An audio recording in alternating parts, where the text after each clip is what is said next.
चलिए अब खबरों में आगे बढ़े और बात करें गर्मी की। देखिए गर्मी इस वक्त सता रही है। 122 साल का रिकॉर्ड टूट गया है। इस भीषण गर्मी में बिजली संकट ने हाल बेहाल कर दिया है। अब सवाल ये कि बिजली संकट के बीच रिकॉर्ड तोड़ गर्मी से आखिर कौन बचाएगा।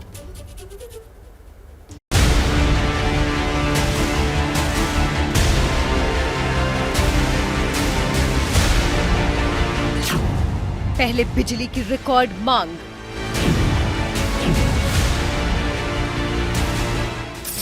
15-15 मिनट लाइट आती है, आधा पौना घंटा लाइट जाती है। बहुत परेशानी हो रही है। देख रहे हैं अभी पसीना चल रहा है, रात में सोए नहीं ठीक से।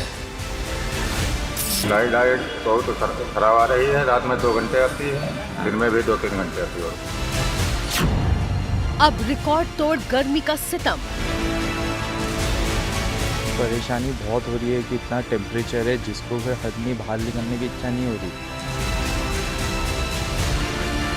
निकलने का मन तो नहीं कर रहा था, मजबूरी है कि भाई स्कूल तो लेने जाना ही पड़ेगा। कल तो 2013 के बाद सबसे ज्यादा गर्म दिन यहाँ रहा है। इस बार रिकॉर्ड तोड़ पारा ऊपर से। न घर के रहे न बाहर के, बिजली संकट में गर्मी से कौन बचाएगा।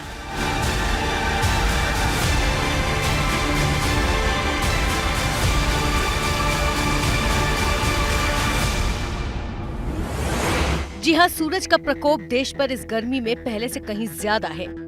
दिन भर चलने वाली गर्म हवाओं के बीच मौसम विभाग के नए आंकड़ों के मुताबिक अप्रैल के महीने में गर्मी ने पूरे 122 सालों का रिकॉर्ड तोड़ा है।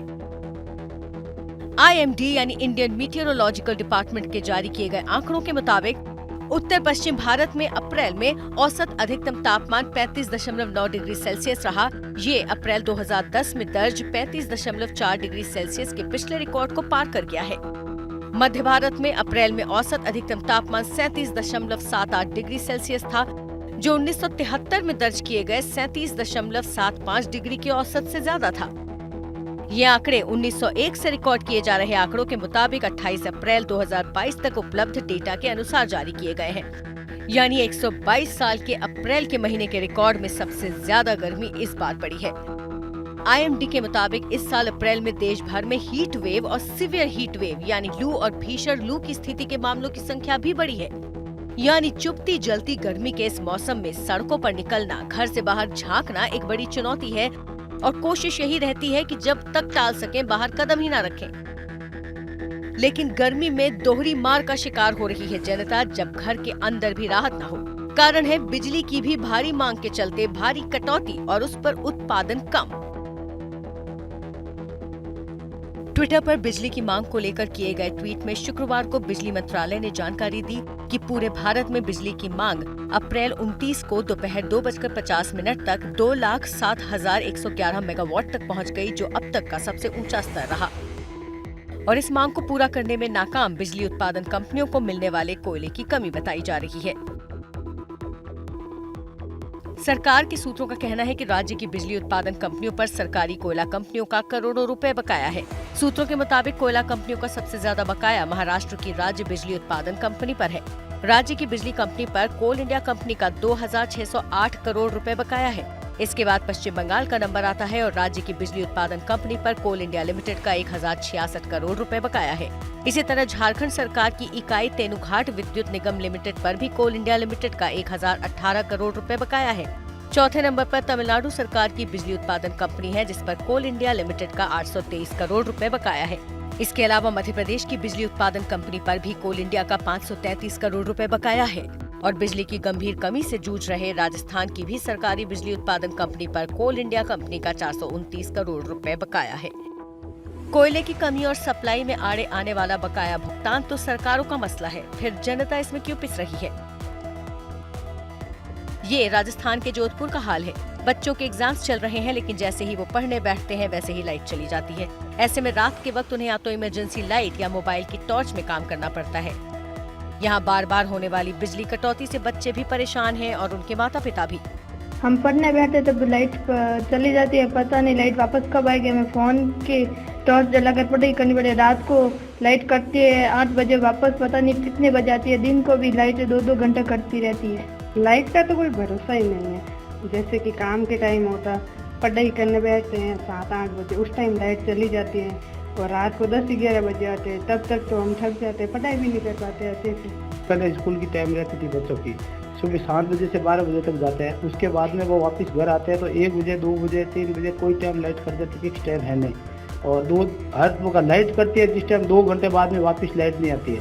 शाम को 8 बजे बैठते हैं, भाई अभी ठंडा मौसम में पढ़ेंगे तो पढ़ने बैठते हैं, उस टाइम लाइट कट जाती है। रात को 10-11 बजे वापस लाइट आती है। जब तक बैठे बैठे बच्चे थक जाते हैं, सो जाते हैं, तो उसकी पढ़ाई पूरी हो नहीं सकती है। देश के कुल 16 राज्य कोयला संकट की वजह से बिजली संकट से जूझ रहे हैं, जिनमें शामिल हैं हरियाणा, राजस्थान, गुजरात, आंध्र प्रदेश, तमिलनाडु और जम्मू कश्मीर। बिजली की कमी के कारण राजस्थान में जयपुर, जोधपुर और अजमेर में बिजली कटौती का आदेश दे दिया गया। कोटा, भरतपुर, बीकानेर और उदयपुर में भी सुबह 8 से 9 बिजली कटौती की जा रही है। ग्रामीण इलाकों में सुबह 6 से सुबह 9 बजे तक बिजली कटौती का आदेश है। औद्योगिक इलाकों में शाम 6 से रात 10 बजे तक बिजली काटी जा रही है।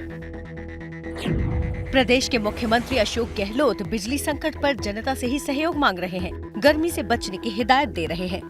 बिजली संकट देखिए 16 राज्यों में है। 16 राज्यों में एक साथ संकट आया है। हर राज्य अपनी अपनी कोशिश कर रहे होंगे तो भाई मिनिमाइज करो उसको, तकलीफ कम से कम पब्लिक को ही तो कर सकते हैं। हम लोग भी लगे हुए हैं और राज्य लगे होंगे। आज 16 राज्यों में कोयले की कमी के कारण से संकट है, आप देखते होंगे मीडिया के अंदर भी। इसलिए हमारा प्रयास है, मैं 2 मीटिंग ले चुका हूँ कि कैसे बिजली के संकट में हम कम से कम तकलीफ लोगों को, जनता ने सहयोग मांगा है कि आप भी जरा कैसे बिजली का बचत कर सके, अनावश्यक आपका कूलर या फ्रिज नहीं चले। जो मई और जून वाली गर्मी मार्च अप्रैल में हो जाए 45 से अबो तो बोलते क्या होगा। चिंता हम तो कर रहे हैं कि मई जून में क्या होगा, कितनी गर्मी पड़ेगी। लू से बचना चाहिए आदमी को, क्योंकि लू लगने के बाद में आजकल आप देखिए बीमारियां हो रही है। गहलोत साहब लू से तो बच जाएं, लेकिन घर से बाहर नहीं जाएंगे तो घर में रहकर भी कहां जनता पर गर्मी का सितम कम होने वाला है। अनावश्यक फ्रिज न चलाने की राय भी आपकी बहुत खूब रही। और इसी हाल में देश का सबसे बड़ा राज्य यूपी भी है। यूपी के लखीमपुर खीरी के लोगों की शिकायत है कि 24 घंटे में बमुश्किल 5 से 6 घंटे ही बिजली आ रही है, वो भी लो वोल्टेज में। ग्रामीण इलाकों में हालात और ज्यादा खराब हैं। किसान डीजल इंजन की मदद से फसलों को पानी दे रहे हैं। स्थिति आपके यहाँ लाइट की? लाइट बहुत खराब आ रही है। रात में 2 घंटे आती है, दिन में भी 2-3 घंटे आती है। वोल्टेज कैसी? वोल्टेज डाउन है। क्या है लाइट की स्थिति? लाइट की स्थिति बहुत बेकार है। हाँ, आती है जाती है, आती है जाती है, यही होता है। वोल्टेज लो है। हालत यह है कि इलाके के बीजेपी विधायक खुद बिजली उपकेंद्र पहुंच गए और कहा कि अगर बिजली सप्लाई नहीं सुधरी तो वो चौराहे पर धरना देना शुरू कर देंगे। रोस्टर के हिसाब से शहरी क्षेत्रों में 22 से 24 घंटे और ग्रामीण इलाकों में 19 से 20 घंटे बिजली मिलनी चाहिए, लेकिन मौजूदा स्थिति ये है कि शहरी क्षेत्र में 10 से 12 घंटे और गांवों में 6 से 8 घंटे की ही सप्लाई हो पा रही है। बिजली न आने के कारण बहराइच के लोगों की परेशानी सुनिए। मात्र 24 घंटे में 2-3 घंटे लाइट दिया जा रहा है। पूर्ण रूपेण कोई भी जनप्रतिनिधि, कोई भी सरकारी कर्मचारी किसी भी प्रकार से इसमें बोलने के लिए तैयार नहीं है। हम लोग बहुत ही दुखी हैं और किसान बहुत ही परेशान हैं। हाँ, चुनाव से पहले अच्छी लाइट थी, 18 घंटा, 19 घंटा, 17 घंटा कटत नहीं रही जल्दी। अब तो बिल्कुल एकदम से ध्वस्त हो गई। उत्तर प्रदेश में 4 सरकारी थर्मल प्लांट में से 3 में कोयले की कमी है। इन चारों प्लांट से 6129 मेगावाट बिजली पैदा होती है। राज्य के विद्युत उपभोक्ता परिषद के अध्यक्ष का कहना है कि कोयले की कमी के कारण बिजली उत्पादन पर असर पड़ रहा है। आज की डेट में उत्तर प्रदेश को लगभग 87,900 मैट्रिक टन कोयला रोज चाहिए और 61,300 मैट्रिक टन कोयला खाली मिल रहा है, यानी कि 30% कमी है। और अब यूपी के ऊर्जा मंत्री ए.के. शर्मा बिजली संकट का ठीकरा पिछली सरकारों पर फोड़ रहे हैं और उधर अखिलेश कह रहे हैं समाधान के बजाय कारण गिना रही है सरकार। बिजली संकट कहलाता जा रहा है। बिजली का संकट हमारे भारतीय जनता पार्टी की सरकार के पहले जो सरकारें थी उनके द्वारा अव्यवस्था, दुर्व्यवस्था, कुव्यवस्था के चलते जो लचर व्यवस्थाएं हैं उनके कारण ये सारा बिजली का संकट खड़ा हो रहा है। अगर उन्होंने समय से उत्पादन इकाइयां लगाई होती, अगर उन्होंने समय से ट्रांसफार्मर लगाए होते, अगर उन्होंने समय से ट्रांसमिशन लाइनें लगाई होती तो आज ये दिन हमें देखने नहीं पड़ते। हम इस समस्या से निपटने का पूरा प्रयास कर रहे हैं। ये भारतीय जनता पार्टी जो डबल इंजन की सरकार है, अगर इसने कोशिश की होती कि बिजली के लग रहे कारखाने पूरे हो जाएं, कोयला समय पर पहुंच जाए, तो आज उत्तर प्रदेश की जनता को इस संकट से, इस परेशानी से नहीं जूझना पड़ता।